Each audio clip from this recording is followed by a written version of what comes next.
শালা বলছে কিনা সুদ দিবে না। এত বড় সাহস, সুদ দিবে না মানে?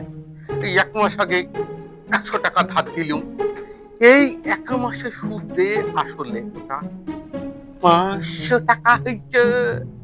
আচ্ছা বেটা, তুই না হয় আসল টাকাটা পরে দেবে, সুদটা তো আগে আগে দিয়ে যাবে।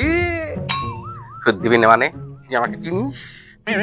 সুদ না দিলে তোকে আমি একেবারে বিসর্জন দিয়ে দেবো। হ্যাঁ, সুদের টাকা নিব, মেলা মেলা টাকা হবে, টাকা নিয়ে আমি প্রতিমাকে বিয়ে করব, মজা হবে। বেটা বলে দিলে টাকা দেবে না, টাকা না দিলে তোকে আমি একেবারে বিসর্জন দিয়ে দেবো। হ্যাঁ, মিথ্যে, সব মিথ্যে। আসল সত্যিটা আমি ছাড়া আর কেউ জানে না। আবার কি এসেছে? কি করবো বলো? সারা রাত ধরে ঘুমানোর চেষ্টা করলাম, কিন্তু কিছুতেই আমার ঘুম এলো না। তুই মার, শুয়োর, তুই মর, তুই মরতে পারিসনি শুয়োর। তোমার সে আশাটা কোনোদিন পূর্ণ হবে না বাবা। এই শুয়োরটার জন্য আমাকে শেষ বয়সে ওই রাস্তায় গিয়ে তোমাকে হবে। হ্যাঁ। আমার দূরদৃষ্টি সম্পন্ন পিতা সব বোঝে, কিন্তু আসল সত্যিটা আজও বুঝলো না। তুই থামবি? শুয়োর! পৃথিবীর আদিম মানুষ গুহায় বাস করত, তাদের সুউচ্চ প্রাসাদ ছিল না। কিন্তু আমি ইতিহাস বিশ্লেষণ করে দেখেছি, এই সুসভ্য মানুষের তুলনায় তারা অনেক বেশি সুখী ছিল, স্বাচ্ছন্দ্য ছিল। তুই এই সুসভ্য মানুষ অধিক মুনাফার আশায় খাদ্যে ভেজাল দিতে শুরু করলো, আর সেই নিরীহ অসহায় গরিব মানুষগুলো সেই ভেজাল খাবার খেয়ে অসুস্থ হতে শুরু করলো। তুই সেই ভেজাল খাদ্য খেয়ে নিরীহ গরিব মানুষগুলো মৃত্যুর কোলে ঢলে পড়লো, কিন্তু এই অনাচার অবিচারের শাস্তি একদিন এই সুসভ্য মানুষকে পেতেই হবে। শুধু মুখে বড় বড় কথা, দেরি নেই, দেরি নেই, প্লাবন আসতে আর দেরি নেই। সেই প্লাবনে সুসভ্য সভ্য জগতের মানুষগুলোকে তাদের শাস্তি স্বরূপ ধুয়ে মুছে ছারখার করে নিয়ে যাবে। এই শুয়োরটাকে নিয়ে আমার ওই যে যত জ্বালা যন্ত্রণা।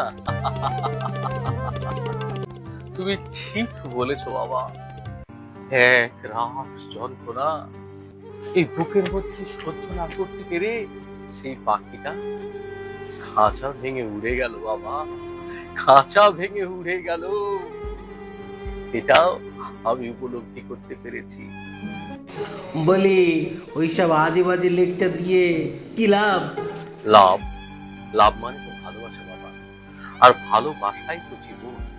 যার জীবনে ভালোবাসা নেই তার জীবন তো মরুভূমির মতো হাহাকার, মুখে শুধু বড় বড় কথা, আর আর মরুভূমির বালু চরে তার জীবনের সুখ স্বাচ্ছন্দ্য আনন্দ ভালোবাসা সব ছারখার করে দিয়ে যায়। তাদের বেলায় কিছু নাই, শুয়োর শুয়োর শুয়োর। এই কাঁটা গাছটা তোমার বুকে খাচ খাচ করে পিপছে, তাই না বাবা? তাই তুমি এই কাঁটা গাছটাকে উপড়ে ফেলতে চাও। যতদিন তুমি উপড়ে না ফেলতে পারছো না, ততদিন তুমি শান্তি পাচ্ছ না, তাই না বাবা?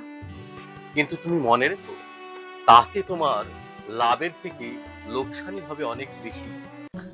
তার মানেটা কি?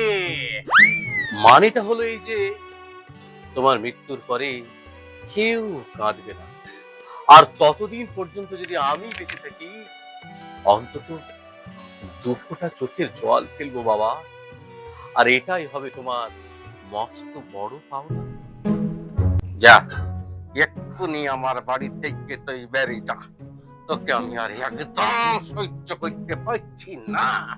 যা, আমার বাড়ি থেকে বেরিয়ে যা।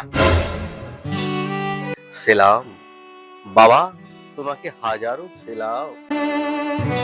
কি বুঝেছিস তুই? হ্যাঁ, অন্তরে শ্রদ্ধা ভক্তি মিশিয়ে তোমার পায়ে হাত রেখে প্রণাম করতে পারলাম না বাবা, তাতে এই সভ্য জগতের শিক্ষিত মানুষদের, সভ্য মানুষদের অসম্মান করা হবে।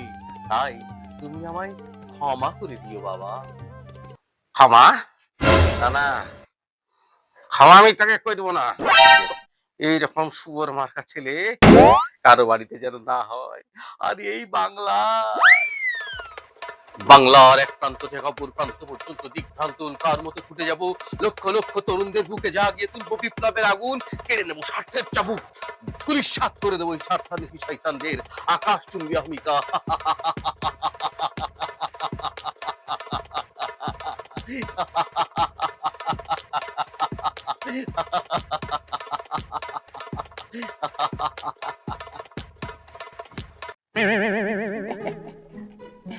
তুই মর গিয়ে, তুই বললে আমি শান্তি পাই। তুই বললে আমি প্রতিমাকে বিয়ে করবো, বিয়ে করে এনজয় করবো, খাসা যাবো, নতুন বউ হবে, ঘরে মজা হবে। তুই বললে আমার কি কিচ্ছু যায় আসে না। আমার শুধু চাই সুদের টাকা, টাকা, টাকা। আর ওই প্রতিমাকে চাই। জয় গুরু, এনজয় গুরু।